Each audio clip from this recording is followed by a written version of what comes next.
Alright, so this is Final Fantasy IX, the Yap session video, basically. I do have a weird format that I felt like I should explain for this before I started it, just for this video, because I accidentally, or not accidentally, before I started recording the thoughts on the game, I didn't know that I was going to do that. So I talked about the game for like 10 minutes after beating it while the credits were rolling, and then I talked about it for another 20 minutes off the credits. So I'm going to start this video with the 10 minutes of me talking about it while the credits were rolling right after I beat the game. If you watch the final video for Final Fantasy IX that I uploaded, it ends with me talking at the credits for about 20 seconds. I cut out about 15 minutes or 10 to 15 minutes of me talking, and I decided I'll just combine it with the other 20 minutes of me talking for this video. So that's why for the first half I'm talking while the credits are rolling. That's pulled straight from the end of the Final Fantasy IX video, and then there's the other video that was supposed to be uploaded by itself, but I combined them, like I said. So weird format out the way. Hope you enjoy. Alright, now that I've composed myself a bit more, thoughts on the game. That's the third Final Fantasy game I've ever played. Played 10 first, less than a year ago, maybe 9 months ago. Then I played 7 around December. Now I'm playing this. Played. I didn't do really any of the side content, so I might go back and do that shit on my own time. I give the game the lightest 9 that I could give. A very, very light 9. I gave 10 and 7 the strongest 9 I could give. Like, it's opposite ends of the 9. Like, this is the lightest 9, like, damn near an 8. And the other two are, like, the strongest 9s, damn near 10s. They're both 9s, though. I think this game was amazing. Amazing. Why did I rate it lower? One, the story wasn't like... The story was great, but like 10 and 7, that's the most I've ever cried playing any game ever, was 10 and 7. I was devastated playing 10 and 7. Like, I was sitting there like, like actually like choking up. I was cooked for a whole week afterwards. I was just like, God damn it, man. This game... I shed like maybe 2 tears, which is still pretty good. I mean, if the story was that good enough to make me cry, then like, you know it was good. It was just like, it was a happy ending. Whereas 10 and 7, the ending is you lose things along the way. We didn't really lose anything along the way of this game. I really thought, like, the way the game was building, that Vivi was gonna die. Because they were talking about, like, there's got certain time, like, they've got expiration dates, they're gonna die eventually. I thought for sure the last scene of the game was gonna be Vivi, like, shutting down. That would have devastated me. I'm glad that didn't happen, because that's the goat right there. This scene right here devastated me. That shit was beautiful. That final cutscene was beautiful. Yeah, gameplay-wise, it's Final Fantasy. This one was a lot more reliant on abilities and items than the other two. Like, it almost felt like levels weren't as important as it was just to max out your abilities in this one. So that's what I did. Yeah, so I got all the abilities and shit that I needed. I didn't really think too hard about, like, strategizing or anything. I remember playing the other 10 specifically, not so much 7. 10, I was, like, in there, like, gotta haste to everybody, then shell on everybody, then reflect on everybody, then protect on everybody. Like, I was like, get all the buffs in, get all the debuffs in on the enemy, then finally attack. This one was like mostly just attack, press attack, and heal when you get low. I'm so glad it ends on this song, holy shit. Other than the last boss, which, by looking at the video, it might look like I didn't like it, and that was true for the beginning few tries, because I just would walk in and get annihilated. And like, yes, I was underleveled, but I also first tried the 2 bosses right before him, so it's like, what's with this balancing? Like, the 3 bosses there that were back to back, I first tried the 2, and then all of a sudden I'm getting obliterated by the 3rd one.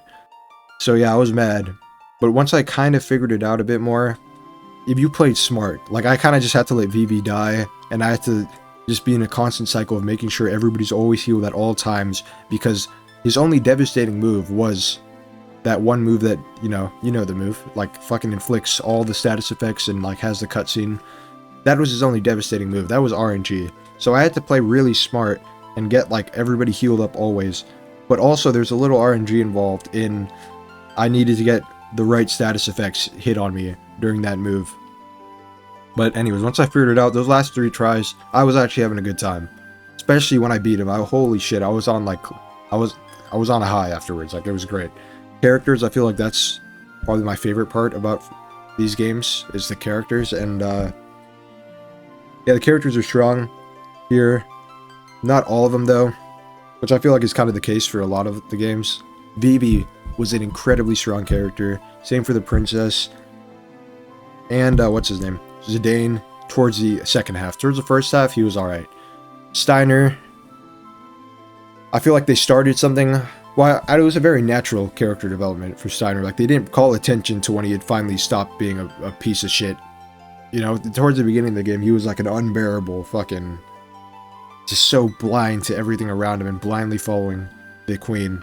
But by the end, you know, he came around. That was nice to see. Freya, I really, really liked Freya. She had like her arc towards the beginning, the middle of the game, kinda. That was one of my favorite parts of the game. Freya's part. Kina and Amaret, they kind of just felt thrown in there. They were cool, you know, they were fine. Aiko also had a really good arc. Freya, I feel like Freya and Aiko were 2 characters, like, they really shined in their part, in their arc, and then afterwards, they kind of got sidelined, but that's okay, because they had such a strong showing when they were introduced. Music. My favorite part of the games I've played, music. 10 and 7 have 2 of my favorite soundtracks of all time. What do I have it? No, I have Chrono Trigger behind me.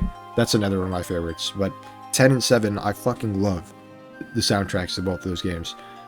This game, so when I play a Final Fantasy game, I know what I'm like. I'm most hyped for the music, damn near. Music was really good, like really, really good. Not as good as 10 and 7 though, I don't think. The battle theme was amazing in this game. You had amazing themes here and there. There's one theme I kept calling out. I was like, this fucking theme right here. It was kind of sounded like Rain. I can't remember when it plays. It was more towards the beginning. During Freya's arc, mostly. That theme, amazing. Amazing. There's some other bangers towards the end. The final dungeon also fucking slapped. Like, that shit was fire. Got the 4 mini-bosses. It was visually beautiful. It was great. 3 bosses at the end, you know. I think they did a really good job with the open world in this one. I haven't played 8. That's what I'm going to play next. I don't know when. Because I usually take, like, a fat break in between each Final Fantasy game. Because they're so, like, mentally taxing in a way. I don't know how to describe it. Like, I feel like after I'm done with one, I'm like, man, that was incredible. One of the best I've ever played. But I'm good for a little bit. That's how I feel about this. Although I might play 8 sooner than I did the other ones. Like, maybe in a few months. But yeah, they had 8. 7's open world I fucking hated. That was the only complaint really I had about 7. Was the open world was terrible. Like, I actually could not figure out where to go ever. I had to use a guide to tell you where to go on the open world. This game, I only used the guide once on the open world. Right, it was the first time they introduced it because I just saw it and I was overwhelmed and I was like, this is going to be 7 all over again. It wasn't. It was really easy to navigate this one. They marked everything on the map. That was a huge improvement. They had 8 in the middle to improve on it, I'm sure. I haven't played 8. I don't even know if it has an open world. Probably does, considering that this one was so similar to 7. This one was honestly just like 7's open world done well. That was great. Amazing game. It was amazing. 9 out of 10. If they wanted to, they could have made this game just as good as the other ones, but they were trying to go for maybe a more whimsical and laid-back story. Just like a truly happy conclusion. And that's good, because I'm sure a lot of Final Fantasy games have that bittersweet end. Like 7 and 10 did. This one wanted to go for something else, and that's good to differentiate them. So yeah, very glad about that. Amazing game, 9 out of 10. I think that's it. Yeah, so I already finished the game, and I already talked about it. But I just want to talk about it some more, honestly. Like, I just had such a great time playing that game. Every time I play a Final Fantasy game, it's like it feels like it really impacts me like unlike any other game can. And not to say there aren't better games than Final Fantasy games. That's obviously not true. There's plenty of games I like more than the Final Fantasy games I've played. And I'm not even claiming to be the biggest Final Fantasy fan. Like, I've played 3 of them. I'm just starting out. I'm taking it slow. But every time I've played one, all 3 times, I felt so impacted afterwards. I'm gonna be like for a week just like thinking about this game. So I really want to talk about it, like get everything. Starting with Zidane's character, I already went into it a little bit. I said, yeah, towards the first half, I had my doubts. What I think made Zidane such an incredible character was that you got to see him like clown around most of the time, but when he got serious, it was some of the most profound text written in any Final Fantasy game, or really any game I've played. That one scene at the Aiko's village at night, when he was talking to Dagger, what he was saying there, that was the first time I cried playing the game. I shed 1 tear there, and then I shed like a couple at the end. What he was saying at the beginning, right there, was so fucking beautiful. It's like, and it means even more coming from a character like him, where he clowns around, but when he gets serious, it feels like he's got things worked out more than most of the other characters do. And I mean, it's clear he does, because everybody's taking inspiration from him. He's changing the people around him. So I think they did an incredible job with how fleshed out of a character he feels like he is. Also, that cutscene towards the end, we're jumping all over the place. That fucking cutscene towards the end. That cutscene towards the end was crazy, considering this was a PS1 game. That was so cinematic. Even though it was literally just like, I'm pretty sure all they did was take a 2D animated thing and put this 3D character moving over it. Even though that's all it was. The music, it was so cinematic. Like playing 7. 7 came out 2 years before this game. It's crazy just how much better this game looks than 7. Like, it's actually insane. Technology was advancing, or game development was advancing so goddamn fast. It's crazy. Yeah, and I got sidetracked. Characters, I also really liked. Vivi was such a strong character. I mean, his whole arc, I feel like he was getting developed slowly throughout the whole thing, and then the last quarter of the game they stopped focusing on him, which is okay, because, you know, he's fully developed at that point.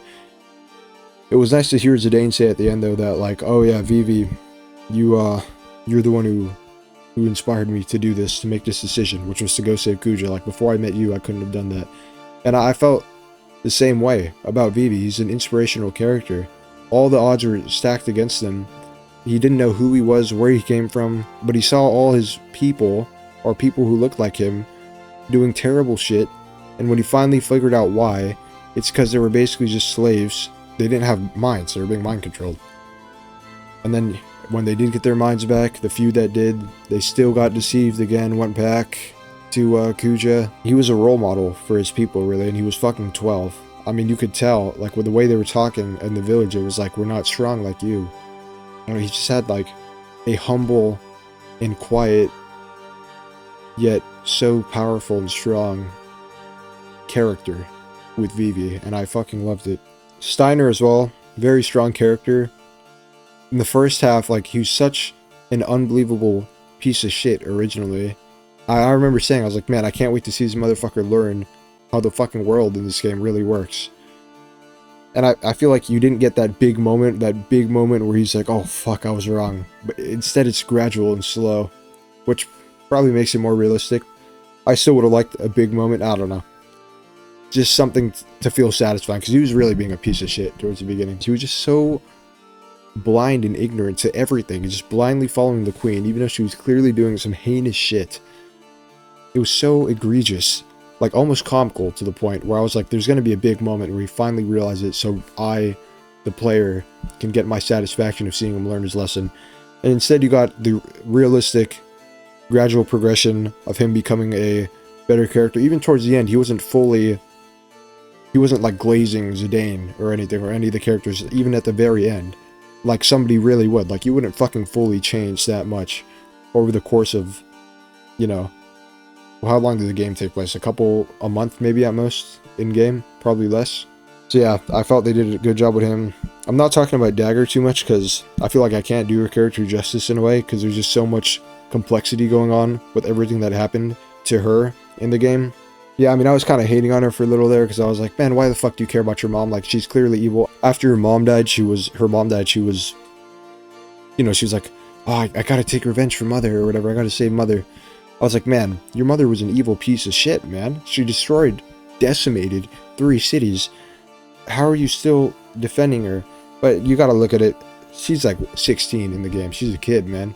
You can't expect her to just fully, yeah, be like, fuck my mom, the one who raised me. All of a sudden, it's hard for her to accept that her mom was truly evil. They give you like these characters that are believable. Like they don't all of a sudden have a change like, fuck, my mom's evil, fuck my mom. Or Steiner like, oh, guess the queen was evil. I'm on their side now fully. They have a slow progression.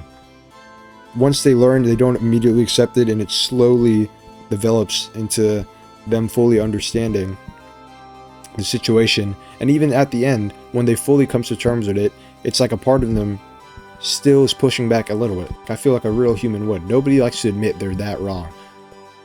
If I was Steiner, even if I realized I was fully wrong about my beliefs, which I think he did, I wouldn't want to admit that shit. Like, I would, like, fully, I wouldn't be like, yeah, fuck, guess I was wrong. Was a fucking piece of shit my whole life, but, turns out I was wrong. So it makes sense that he still pushes back about it in the end. Same with, Dagger. Even after her mom died and all the evidence is there, it's clear she wouldn't want to all of a sudden be like, yep, mom was evil, fuck her. I mean, she raised her, man. And they even had scenes bringing that to attention when, like, she was like, I gotta save my... I remember there's one scene where she said something along the lines where it's like, I gotta save my mom, or I gotta avenge my mom or something, and Zidane was like, man, your mom was kind of... He didn't say this, obviously. He was like, your mom's kind of an evil piece of shit. You could tell, like, that's what he was thinking. That's what he was kind of saying, in a more polite way, of course.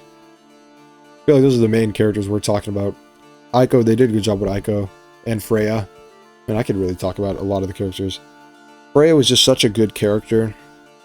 The character development from her being like the very shy, not shy, just like silent and cold fucking killer. She wasn't a killer, you know. Silent and cold, very serious. She goes through her whole arc, seeing both of her cities decimated. And then by the end, she learns that power of friendship, basically, is what she learns. But, you know, she learns a lot of things from Zidane, and she even begins talking a lot more, opens up more. She calls attention to it herself. Who was it? I think it was Amaranth who said it. He was like, well, I didn't expect you to talk so much. She's like, I guess he changed me. Yeah, man. That was beautiful to see. I love that character development. I loved that character. And she only wanted the best for Zidane and all her friends by the end of the game, too. Even though her story mostly focused on like her part, and then she kind of got sidelined, she still got that gradual character development afterwards, becoming that more open and talkative character, which was great to see. Aiko, on the other hand, had a very, very strong start. One of the best parts of the game was definitely Aiko's part of the game. Her whole arc, going to her village, it was pretty short, a couple hours maybe, to the Ifa tree. I loved seeing that shit. Then it feels like, whereas Freya had this like very, still afterwards, she got sidelined, but she still had this character progression, becoming a more open character. Aiko kind of became like, I'm not going to say they fully fucked her character up, because they didn't. I still think they did a great job with her character, even after her arc, after she had been sidelined. But she kind of got put to more of like the joke character, in a way. Like, she was like, oh, marry me, whatever, you know. They did a great job with her character, though. I'm just saying, like, it wasn't as perfect as I think they did Freya or some of the other characters. And then, like I said, Amaranth and Kina just kind of felt thrown in there. I did like Amaranth's gradual, slow development by the end of the game. Again, yeah, I'm thinking about it now, and it's like, even by the end of the game, after Zidane saved them from inside the cave, or inside that dungeon, which really felt like the last turning point to fully convince him that it's not all about power, it's not all about the weak.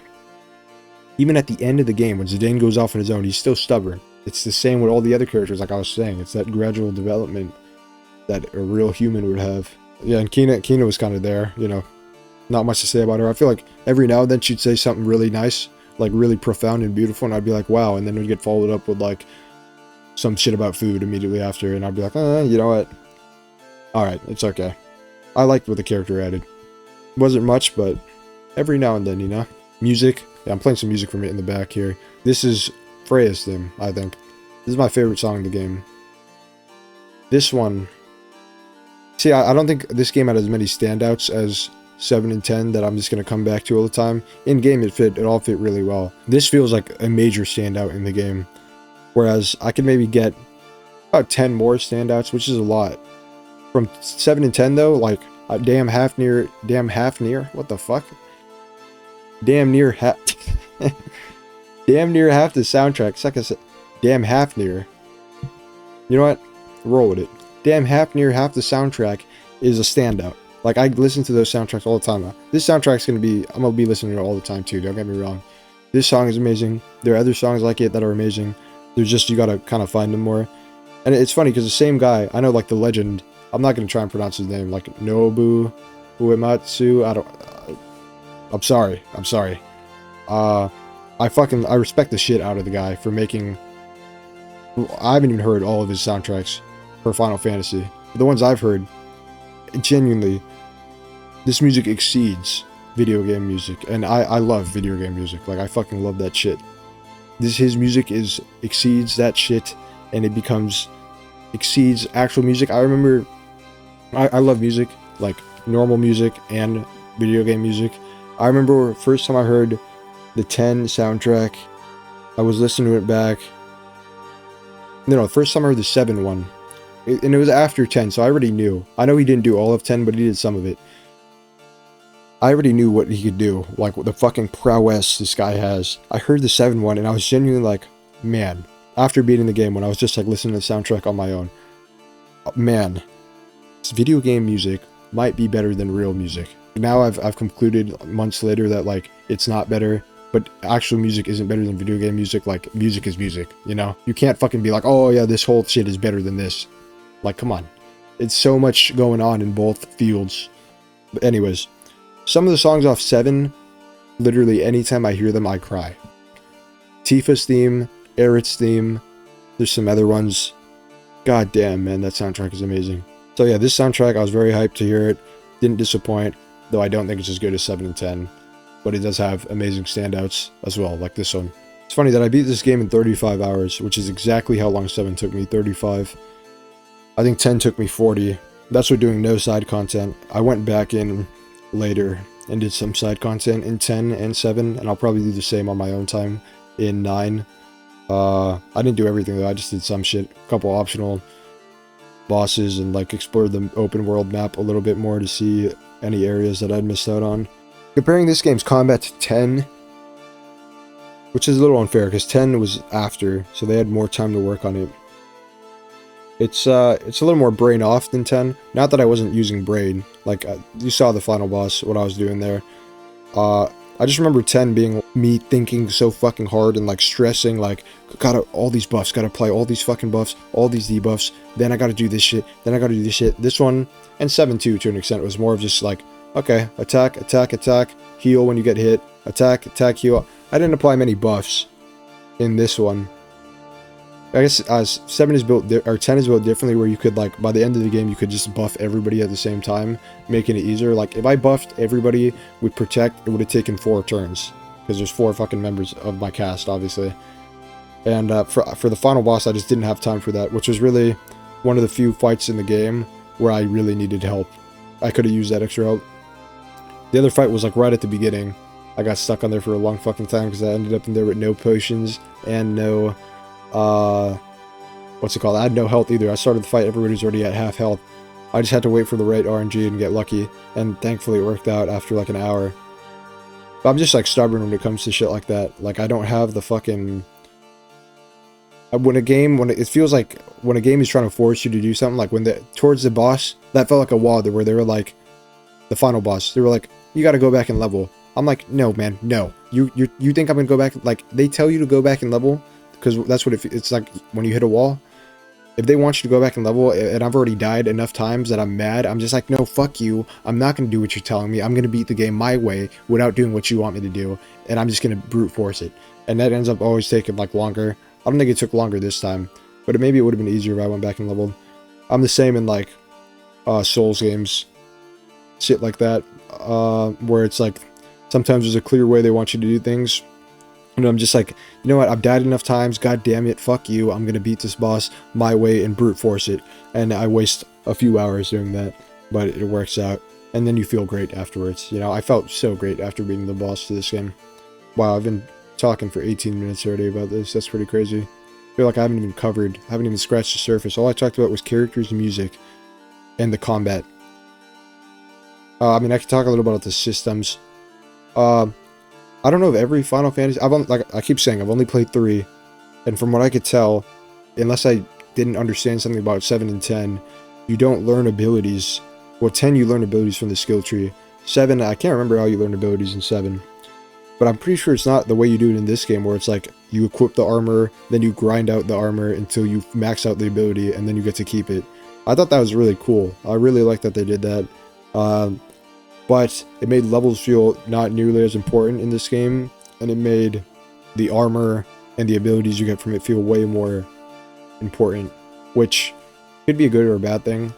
I think to differentiate, yeah, it's good to make, like, because they made so fucking many of these games, like 7, 8, 9, and 10 came out back to back, I'm pretty sure, like year after year.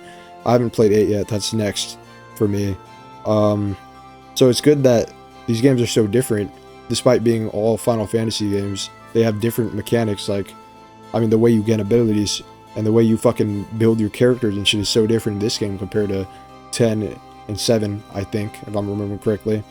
Because this one is like, oh yeah, you gotta learn it off the armor. And I thought it was really cool learning off the armor, because then you had times when I was like passing the fucking speed shoes down from each character, trying to get everybody to learn auto haste, because that's a great ability to have, I think.